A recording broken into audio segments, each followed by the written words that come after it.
Government की वैसा नहीं करते कि अनलिमिटेड मनी प्रिंट करके सबको बांट दे तो गरीबी खत्म हो जाएगा। 1947 में $1 इक्वल टू 1 रुपये थे, लेकिन आज क्या हुआ, $1 इक्वल टू लगभग 80 रुपये हो गया है। उसका पीछे रीज़न क्या है? हमारा पीएम नरेंद्र मोदी ने वादा किया था अगर वो जीत जाए तो क्या करेगा, सबके बैंक अकाउंट में 15 लाख करके देगा। सच में ऐसा देता तो हम सब क्या सच में अमीर हो जाते या जैसे थे वैसे रहते। तो आज से 5 साल पहले जिस चीज़ हम 1 रुपये से बाय कर सकते थे आज के दिन वो 5 रुपये हो गया। उसका पीछे रीज़न क्या है?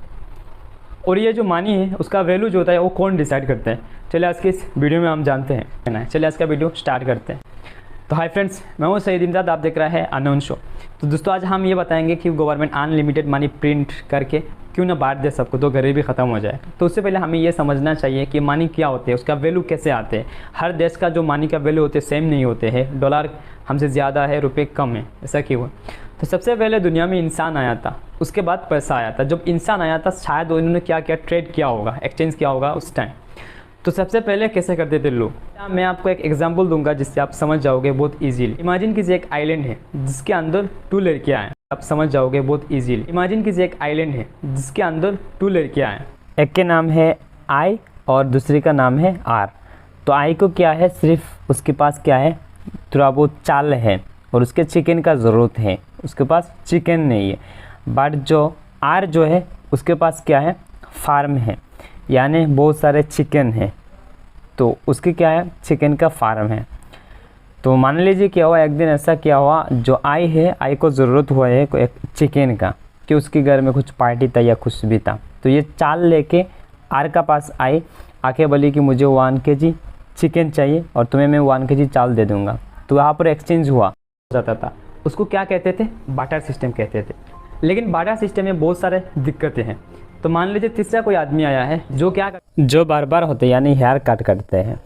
तो ये क्या कहते हैं, उसको हेयर कट का मतलब पैसा का ज़रूरत है, चाल का ज़रूरत होता है। वो आते हैं आई का पास, आके बोलते हैं मैं तुम्हारी हेयर कट करके दूंगा, मुझे राइस चाहिए। बट वो इग्नोर कर देते हैं क्योंकि मुझे हेयर कट करना नहीं है, इसलिए आई क्या करते हैं, चला जाती है, बार बार अपना घर चला जाती है। तो ऐसे प्रॉब्लम होता था, उस सिस्टम कहते थे। धीरे धीरे क्या हुआ और डेवलप हुआ, लोगों ने और थोड़ा सा अच्छा दिमाग लगाया तो सोचा कि वो ऐसा एक चीज़ लेके जाए जिस चीज़ क्या कर सकते हैं, हम सबके साथ शेयर कर सकते हैं। तो उसके बाद आया जैसे कि बकरी हो गया, जैसे गाय हो गया और चिकन हो गया, वो ऐसे छोटा बड़ा जो चीज़ था, इन सारे चीज़ से क्या करते थे लोग, एक्सचेंज करते थे। तो हो जाता था, लेकिन और भी दिक्कतें होती थी। जैसे कि आपके पास एक गाय है लेकिन आपको सिर्फ चावल चाहिए 5 किलो, तो आप एक गाय देकर तो सिर्फ 5 किलो चावल तो आप नहीं ले सकते क्योंकि आपको लॉस होगा। तो ऐसा बहुत सारे दिक्कतें आते थे इस बार्टर सिस्टम में। बाद में क्या हुआ और थोड़ा सा डेवलप हुआ है। तो यहाँ पर एक चीज़ आपको ध्यान देना चाहिए, तो आपके पास जितना भी रिसोर्स है, आपका जो संपत्ति है, उसके हिसाब से आपको दूसरा चीज़ एक्सचेंज कर पा रही हो, ज़्यादा नहीं। लोग सोचा अगर ऐसा एक चीज़ को हम कॉमन रखें, जो चीज़ हम सबका साथ शेयर कर सकते हैं। तो बाद में आया सोना और चांदी जो थे दोनों, सिल्वर यानी गोल्ड। तो ये चीज़ क्या कर सकते हैं, एक दूसरे से एक्सचेंज कर सकते थे। तो बाद में ये जो गोल्ड होते हैं ना, ये लेके जाना बाज़ार में आना, ये थोड़ा बहुत प्रॉब्लम क्रिएट करते थे। तो बाद में गवर्नमेंट आया, गवर्नमेंट ने एक अच्छा सा आइडिया निकाला।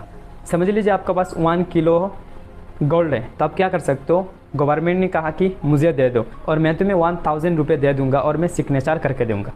तो क्या हुआ था, जैसे कि आपका पास जितना भी रिसोर्स था, यही चीज़ आपने गवर्नमेंट को दिया और गवर्नमेंट ने आपको एक कागज़ का टुकड़ा दे दिया, लेकिन उसमें सिग्नेचर है, आप कोई भी जाके उसको यूज़ कर सकते हो। तो इसलिए आप क्या कर सकते हो, 100 रुपये का नोट या 500 रुपये का नोट उठा के आप देख सकते हो। मैं दारों को 100 रुपये का वचन दे रहा हूँ और ये वचन दे रहा होते गवर्नर ऑफ इंडिया, यानी आरबीआई का जो गवर्नर होता है वो देते हैं, उसका नीचे सिग्नेचर भी है। क्योंकि जो पैसा है, ये जो रुपये है, उसके बराबर हमारा पास क्या पास गोल्ड रखा हुआ है। आप कोई भी इस पैसा को एक्सचेंज कर सकते हो और मेरा पास अगर लेके आ जाओगे तो मैं क्या कर सकता हूँ, इस आपका 100 रुपये के बदले आपको मैं गोल्ड दे सकता हूँ, यानी आपका जो रिसोर्स होता है। तो ये बात समझने के बात है, क्योंकि यहाँ पर देखिए आपका पास जितना गोल्ड था, आपका जो रिसोर्स जितना था, उसके हिसाब से आपको पैसा मिल रहा है, ज़्यादा नहीं मिल रहा है। आप जो बार्टर सिस्टम में हम क्या करते थे, जब एक्सचेंज करते थे, जो जितना भी आपका पास वैल्यू है, जो आपका सामान जितना है, इतना चीज़ ही एक्सचेंज कर पा रहे हो, ज़्यादा नहीं। तो और एक बात आपको समझना चाहिए, तो आज से कुछ यार पहले क्या हुआ था, अचानक 501,000 रुपये का नोट क्या हुआ था, वेंड हो गया था। उस वक्त जो गवर्नर का जो सिग्नेचर होता है उसका डिवेल्यू कर दिया गया था, इसलिए क्या हुआ था, ये पैसा जो था ये कागज़ का टुकड़ा हो गया, यानी बेकार हो गया था। ये सिग्नेचर ही वेरी करता है कि ये पैसा कितना वैल्यूएबल है। तो अभी सबसे इम्पोर्टेंट बात है, आरबीआई एक्ट 1934 की सेक्शन 22 अनुसार आरबीआई क्या कर सकते हैं, अनलिमिटेड मनी प्रिंट कर सकते हैं। लेकिन आरबीआई ऐसा क्यों नहीं करते? तो हमारा मन में भी ऐसा सवाल आता था कि हाँ, गवर्नमेंट का पास इतना तो पावर है, तो चाहे तो क्या कर सकते हैं, अनलिमिटेड मनी प्रिंट कर सकते हैं और सबको दे दे, तो हमारा जो गरीबी है ये ख़त्म हो जाएगा। लेकिन ऐसा नहीं होते हैं। तो ये चीज़ समझने से पहले और एक चीज़ समझना बेशक ज़रूरी है, क्योंकि इन सारे जो पैसा होते हैं ये कागज़ का टुकड़ा होते हैं, मैंने पहले कह चुका हूँ। उसके लिए क्या होना पड़ता है, गवर्नमेंट का पास यानी आरबीआई, हमारे इंडिया का रिजर्व बैंक ऑफ इंडिया का पास क्या होना चाहिए, एसिड्स होना चाहिए, गोल्ड होना चाहिए, जो रिसोर्स होते हैं ये होना चाहिए। उससे बदले में क्या करते हैं, गवर्नमेंट हमें ये रुपये देते हैं। तो यानी गवर्नमेंट का पास जितना भी गोल्ड है यानी रिसोर्स है, इतना ही पैसा प्रिंट कर सकते हैं। तो इंडियन करेंसी यानी जो नोट प्रिंटिंग होते हैं ये MRS यानी मिनिमम रिजर्व सिस्टम के अनुसार प्रिंट किया जाते हैं। तो ये सिस्टम इंडिया में 1957 में लागू हुआ था। तो ये सिस्टम के अनुसार रिजर्व बैंक ऑफ इंडिया को हर ईयर 200 करोड़ एसिड्स रखना पड़ते हैं अपना पास। तो 200 करोड़ में से 115 करोड़ क्या होना पड़ता है, गोल्ड के रूप में उसके पास होना चाहिए, मतलब रिजर्व बैंक ऑफ रखते हैं। एंड बाकी 85 करोड़ क्या होते हैं, जो फॉरेन करेंसी होते हैं, गवर्नमेंट के पास होते हैं। इतना संपत्ति रखने का बाद रिजर्व बैंक ऑफ इंडिया ने अपना इकोनॉमी के हिसाब से, जीडीपी के हिसाब से क्या करते हैं, जो नोट होते हैं उसको प्रिंट करते हैं, उससे ज़्यादा नहीं कर सकते हैं। क्योंकि ये जो मनी होते हैं वो जितना भी आपका पास रिसोर्स होता है, इन सारे की बदले क्या होते हैं, पैसा प्रिंट किया जाते हैं, उससे ज़्यादा नहीं कर सकते। इसलिए गवर्नर ने क्या करते हैं, सिग्नेचर देकर ये कहते हैं कि हमारा पास इसके हिसाब से, आपके पास जितना भी पैसा है इसके हिसाब से हमारा पास एसिड्स रखा हुआ है। तो आप क्या कर सकते हो, ये पैसा हमें दे के आप एक्सचेंज कर सकते हो गोल्ड से। तो अभी मैं और एक एग्जांपल दूंगा जिसके हिसाब से आप 100% समझ जाओगे कि पैसा अनलिमिटेड प्रिंट क्यों नहीं हो सकते हैं। क्योंकि मैं जिस कॉलेज में पढ़ता हूँ यहाँ पर हमारा एक NSS का एक टीम है जहाँ पर सोशल वर्क करते हैं, आपको पता है। अगर पता नहीं है तो मेरे डिस्क्रिप्शन में डाल दूंगा कि NSS क्या होता है, वहाँ से जान सकते हो। तो NSS में क्या हुआ, एक दिन प्रोग्राम हुआ था। प्रोग्राम के एंड में ऐसा होता है, हर रोज़ हमें क्या मिलते हैं, समोसा मिलते हैं। तो एक दिन सर ने क्या किया, एक कूपन बनाया। सबको क्या किया, हम 50 लोग थे, सबको एक कूपन दे दिया सबके हाथ में, और पार कूपन में ऐसा कुछ सर का सिग्नेचर एंड 10 लगा हुआ था। तो हम ये कूपन क्या कर सकते हैं, सिर्फ कैंटीन में जाके हम कुछ मतलब 10 रुपये से कुछ खरीद सकते थे। तो सर ने 15 टोकन दे दिया 15 स्टूडेंट के हाथ में। तो हम कैंटीन में जाके क्या किया, हर सब ने 10 रुपये करके किया, हमने समोसा ही खाया। तो अगर बाद में क्या सर ने इस कैंटीन वालों को जितना 15 टोकन में जितना पैसा हुआ सर ने पे कर दिया। तो अगर उसको, क्योंकि सर के पास इतना पैसा था, अगर समझ लीजिए यार सर ने 100 कूपन दे देते हैं और सर के पास इतना पैसा नहीं होता है, तो क्या होता, हम कूपन से हम क्या नहीं कर सकते थे, इस समोसा नहीं खरीद सकते थे, क्योंकि इतना पैसा सर के पास है ही नहीं। तो अभी मैं ये बताऊंगा, अगर हमारा गवर्नमेंट या किसी भी गवर्नमेंट अनलिमिटेड मनी प्रिंट कर दे तो क्या होगा। हम अमीर तो नहीं हो सकते, बर्बाद हो जाएंगे। कैसे होंगे, देखिए मान लीजिए ऐसा एक कंट्री है जहाँ पर 5 लोग हैं और यहाँ पर क्या होते हैं, ओनली 500 रुपये है इस देश में। तो 500 रुपये तो कितना हुआ, हर एक का पास 100 ऐसा करके 500 हुआ है। और इस कंट्री में सिर्फ 5 किलो ही चावल है। तो ये 5 लोग क्या करेगा, हर एक 1 किलो चावल बाई करेगा 100 रुपये से। तो मान लीजिए गवर्नमेंट ने और 500 रुपये प्रिंट कर दिया, यानी 1000 रुपये हो गया। तो अगर ये डिस्ट्रीब्यूट कर देगा इस 5 पर्सन के बीच में, तो क्या होगा, हर एक का पास 200 हो जाएगा।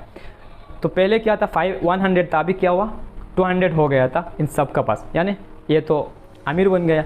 लेकिन ये जो चावल था, चावल तो सिर्फ 5 kg का 5 kg है। तो ये लोग क्या कर जाएंगे, अभी जाके क्या करेगा, ये जो चावल पिछले यार जो चावल 100 से उसको मिल रहा था, अभी ये चावल के लिए कितना देना पड़ेगा, 200 देना पड़ेगा। तो क्या हुआ, ये इन्फ्लेशन ज़्यादा हो गया, डबल हो गया है। तो ऐसा आप समझ लीजिए, अगर हमारा इंडिया में रिसोर्स जितना है या गोल्ड एंड चांदी जितना है, उनसे भी ज़्यादा अगर मनी प्रिंट हो गया तो क्या होगा, सबका पास पैसा आ जाएगा। तो सेम यही चीज़ हमें डबल पैसा से देना पड़ेगा। तो जो नरेंद्र मोदी ने जो कहा था कि हम सब के बैंक में क्या कर देता, अगर 15 लाख करके दे देता तो हम क्या होते हैं, सब अमीर हो जाते थे। तो अगर सबका पास पैसा आ जाए तो क्या होते हैं, सब इक्वल हो जाएगा। लेकिन गुड्स जो चीज़ होते हैं ना, हमारा जो रिसोर्स होता है वो तो जितना था इतना ही रह जाएगा। तो आपने देखा होगा जो नमक का जो प्राइस होते हैं वो हमेशा 10 रुपये से 15 रुपये होते थे, वो कभी बढ़ते नहीं है, क्योंकि ये चीज़ हमारा देश में ज़्यादा है, इसलिए नमक का प्राइस बढ़ते नहीं।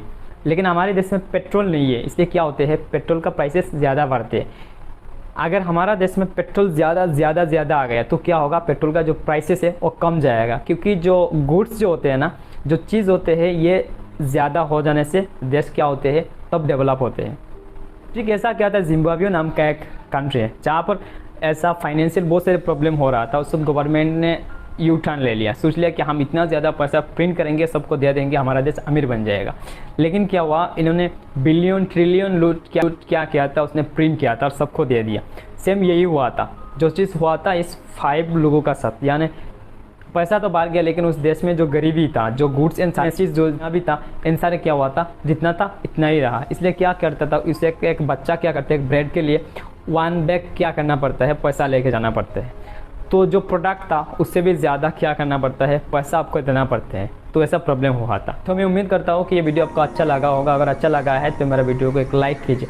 अगर कोई भी जगह पे कोई प्रॉब्लम होता है तो आप कमेंट करके ज़रूर बताएं, मुझे बहुत अच्छा लगेगा। मैं कोशिश करूँगा कि इस प्रॉब्लम को हम सॉल्व करें। तो अगर मेरे चैनल पे आप नया आया हो तो मेरे चैनल को सब्सक्राइब कीजिए और पास में जो है बेल आइकन आएगा उसे प्रेस कीजिए, क्योंकि मैं हमेशा इन टाइप के वीडियो लेता रहता हूँ। तो ऑल द बेस्ट, आज के लिए इतना काफ़ी है, बाय।